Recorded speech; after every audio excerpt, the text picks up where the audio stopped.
આજે વિસનગર નગરજનોની સેવામાં માનનીય ભૂપેન્દ્રભાઈ સાહેબે બે સાધનો, એક તો ફાયર ફાઇટિંગ જે વોટર બ્રાઉઝર કહીએ છીએ 12,000 લીટર કેપેસિટીની ક્ષમતાનું અને 3500 લીટર પ્રતિ મિનિટ એ પાણીનો છંટકાવ કરી શકે એ પ્રકારનું એક વોટર બ્રાઉઝર મળ્યું છે. અને સાથે જેટિંગ મશીન જે ગટરોની સમસ્યાઓ જે મોટી થતી હોય એ સમસ્યાઓ માટે પણ એક સારું એવું વોટર જેટિંગ મશીન, અને આ બંનેની કિંમત આશરે 3 કરોડ જેવી થાય છે. એટલે વિસનગરની સેવામાં બે અત્યાધુનિક સાધનો આપણને મળ્યા છે, જેનાથી આવતા સમયમાં ક્યારેક કોઈ એવો બનાવ બને, આગનો બનાવ બને કે ગટર ઉભરાવાનો ભરાવાનો વિષય બને, એટલે ચોક્કસ આ બંને સાધનો આપણને ખૂબ કામમાં આવશે.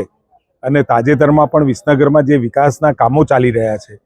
અને એ વિકાસના કામો થકી આવતા સમયમાં પાણી ભરાવાની સમસ્યા, ગટરની સમસ્યાઓ અને રોડ રસ્તાની સમસ્યાઓનો પણ ચોક્કસથી વિસનગરની અંદર કોઈ પણ પ્રકારની સમસ્યા નહીં રહે એ પ્રકારનું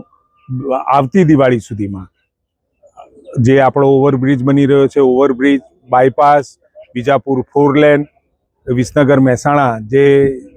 4 લેન હતો એને પણ વાઇડ કરવાનું કામ,